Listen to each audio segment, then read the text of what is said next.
जी देखिए, पूरा वाकया ये था कि वो 29 नवंबर को जज सपना जोशी के बेटी की शादी में शरीक हुए। शाम को उसके रिसेप्शन में भी उन्होंने हिस्सा लिया। रात को रवि भवन पर लौटने के बाद उन्होंने अपनी पत्नी को, जज लोया ने उनकी पत्नी को रात को 11 बजे से लेकर 11:40 तक 40 मिनट अपनी पत्नी के साथ उन्होंने फोन पर बात की।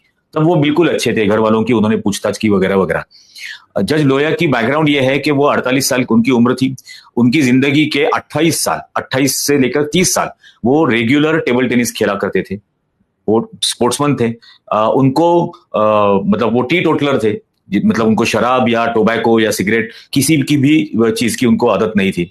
अब T toddler completely healthy and physically fit, ऐसे उनकी पर्सनालिटी थी। ऐसे शख्स 11:40 तक रात को बात करता है और अचानक सुबह 5 बजे उनकी पत्नी को फोन आता है कि जज लोया की मौत हो गई है और उनकी डेड बॉडी हम लातूर भेज रहे हैं, गातेगांव। अब बातें जो है, उनके साथ जो 2 जजेस गए थे, मोडक और कुलकर्णी, वो महालक्ष्मी रेसकोर्स के बाजू में जो पीडब्ल्यूडी क्वार्टर्स है, जहां जजेस के घर है, उसी कॉलोनी में वो 2 जज रहते थे, जिनको पता था कि जज लोया की फर्स्ट फैमिली कहां है, बंबई में है, और वो खुद उनको बंबई से लेके गए थे। ऐसी सूरत में उन्होंने, दोनों जजेस ने, मोडक और कुलकर्णी ने, एक्चुअली जज लोया की शव को बंबई लेके जाना चाहिए था, लेकिन वो उनकी बर्थ प्लेस जहां पर उनकी बीवी बच्चे थे, लेकिन वो भेजे गए गातेगांव, जो लातूर से 34 किलोमीटर दूर है। वहां पर उनकी बॉडी को भेजा गया। अच्छा, बॉडी को भेजा गया, लेकिन बॉडी के साथ कोई भी नहीं गया, एक भी जज उनके साथ नहीं गया। एम्बुलेंस का ड्राइवर और अंदर जज लोया का शव।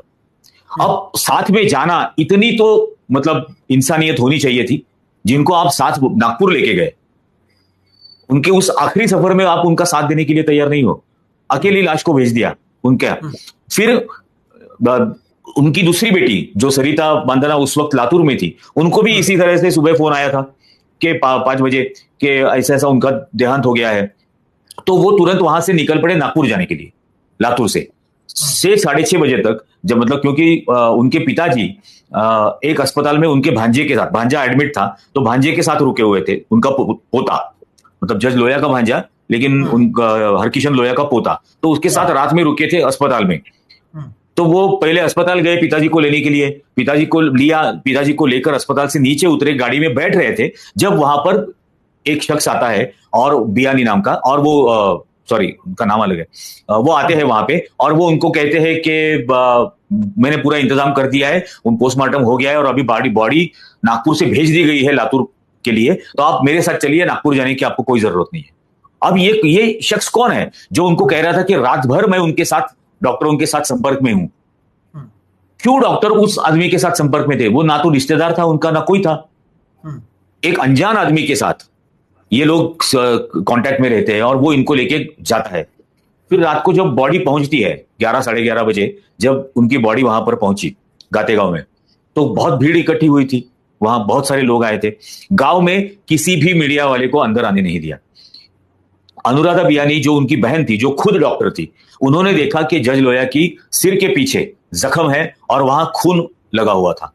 तो जैसे हमको मालूम है, पोस्टमार्टम के बाद कपड़े, पेशेंट के कपड़े, ये पोस्टमार्टम के पहले ही उतारे जाते हैं। पोस्टमार्टम होने के बाद बॉडी बैग में पूरी बॉडी रैप करके भेज दी जाती है, और उनके जो पर्सनल बिलोंगिंग्स है, कपड़े होंगे या बाकी चीजें, वो एक अलग से सील्ड बैग में लिस्ट करके फैमिली को हैंड ओवर की जाती है। यहां एक पॉलीथीन बैग में उनके कपड़े आते हैं। उस पॉलीथीन बैग में जो कपड़े हैं, उनका शर्ट और उनकी जीन्स उन्होंने जो पहनी थी, वो शर्ट मैंने देखा है मेरी आंखों से। वो शर्ट कंधे से लेकर लेफ्ट साइड में कमर तक खून से लथपथ था। ऐसा नहीं कि धब्बे थे या छींटे थे, वो पूरा शर्ट लथपथ था। जीन्स के ऊपर भी खून आ चुका था उन्होंने पहनी हुई। तो उनको शक हुआ, और अनुराधा बियानी ने कहना शुरू किया कि इनका दोबारा पोस्टमार्टम करना है, दोबारा पोस्टमार्टम करना है। जब उन्होंने कहा, तो वो जो शख्स लातूर से उनको लेके आए थे, वो कहने लगे कि अरे ये क्या आप कर रहे हो। उन्होंने प्रेशर लाना शुरू किया, ऑलरेडी क्या हो चुका है आप देख रहे हो ना, क्यों बच्चों की जान खतरे में डालना चाहती हो। ये कहकर ये दोबारा पोस्टमार्टम करने की जो मांग थी, उसको दबा दिया गया, और रातों रात उनके शव पर अंतिम संस्कार कर दिया गया वहां पे। तो ये सारे एप्रीहेंशंस थे उन फैमिली के मन में कि ऐसा क्यों, 3 दिन के बाद वही शख्स आता है, वो जज लोया के मोबाइल फोन, दोनों फोन फैमिली को हैंडओवर करता है, जो दोनों फोन कंप्लीटली इरेज किए हुए रहते हैं, जिसमें कोई कॉल रिकॉर्ड नहीं है, कोई मैसेजेस नहीं है, कोई कॉन्टैक्ट नंबर्स नहीं है, as good as a new phone. दोनों फोन उनके पूरा डेटा डिलीट करके हैंडओवर किए जाते हैं फैमिली को। और ये जो शख्स है सर, क्या इनका ही आरएसएस का कनेक्शन है?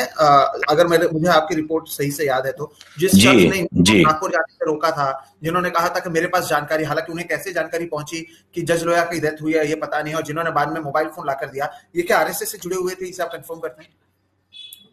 ऐसा जज लोया की बहन अनुराधा बियानी ने मुझे कहा था कि वो आरएसएस से कनेक्टेड है। ठीक ठीक। अब मुझे